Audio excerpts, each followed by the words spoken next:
Picture this. You're lounging on a pristine beach, cocktail in hand, miles away from the daily grind. But wait, what exactly is happening to your mail back home? Welcome to This Explainer. Today, we're going to discover how you can effortlessly manage your physical mail from literally anywhere in the world, ensuring your travels don't come with a massive side of logistical headaches. Let's dive right in. You know that sudden wave of anxiety, the one that can absolutely ruin a perfectly relaxing moment? It's totally justified.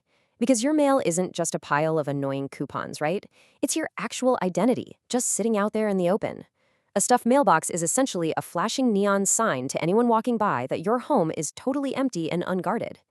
And just to establish the real stakes we're dealing with here, the USPS reported that a staggering 150 million packages were lost or delayed in 2023 alone. And get this, that doesn't even account for all the standard letters and bills that just mysteriously go missing. So a paused mailbox isn't just about avoiding some physical clutter on your porch. It's about actively mitigating a very real statistical risk to your privacy. Here's our agenda for today.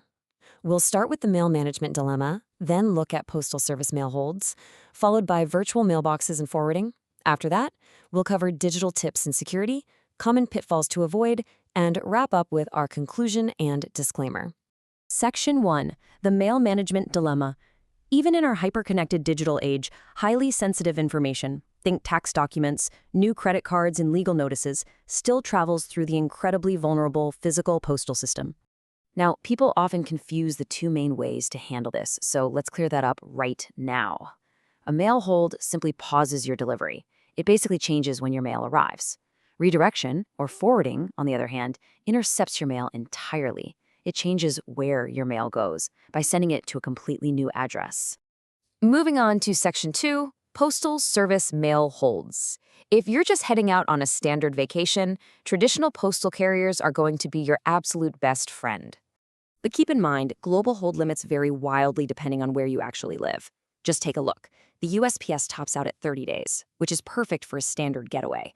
But international carriers, they are much more generous. Royal Mail goes up to 100 days, New Zealand Post allows 12 weeks, and Australia Post impressively lets you pause your deliveries for up to a full year.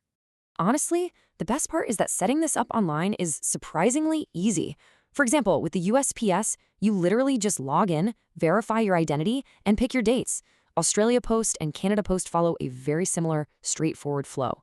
You can completely secure your mail in about 5 minutes while just sitting there sipping coffee in your pajamas. And postal authorities themselves explicitly recognize this as a massive security asset, not just some fun travel convenience. By keeping your mail securely locked away at their facility, you are stopping porch pirates dead in their tracks, and you're preventing severe weather from destroying your essential documents. All right, Section 3, virtual mailboxes and forwarding.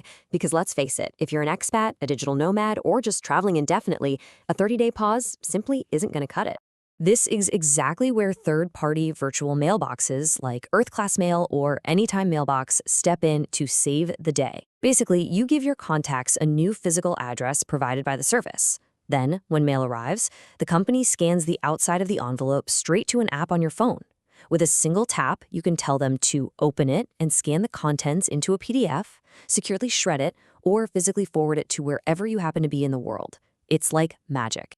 Now, they do require a monthly fee, usually running anywhere from $7 to $30, and you'll need to submit a legally notarized form like the USPS Form 1583 to get started.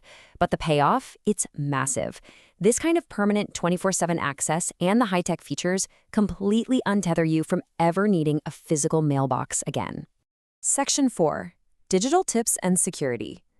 Since we are talking about actively intercepting and digitizing your most sensitive personal documents, we absolutely have to talk about keeping all of that data locked down tight.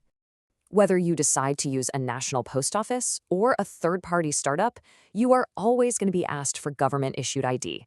And you know what? Embrace this. Carriers absolutely need to prevent unauthorized individuals from quietly redirecting your entire life. So expect to provide a driver's license or passport, and just understand that this little bit of friction is exactly what gives you real peace of mind while you travel. Moving to Section 5, Common Pitfalls to Avoid. Let's look at a few of the common traps people fall into, because getting this wrong can totally invalidate all of your hard work. Without a doubt, the biggest mistake people make is poor timing. You really can't just request a hold the morning of your flight. Canada Post needs 5 full business days' notice. Also, please remember that regular postal holds rarely apply to private couriers. FedEx and UPS operate entirely separate networks, meaning they will march right past your local post office and drop that heavy package right on your front porch anyway. Finally, Section 6, our conclusion and disclaimer. Look, at the end of the day, planning your mail strategy really is just as important as booking your flights or packing your bags. I want to leave you with a quick thought. Are you really still leaving your physical identity totally unguarded in a metal box while you explore the world?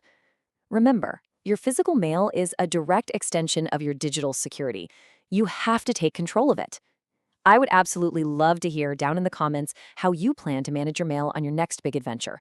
Are you team traditional hold, or are you finally making the leap to a virtual mailbox? Lastly, please just note that the information provided in today's explainer is general advice.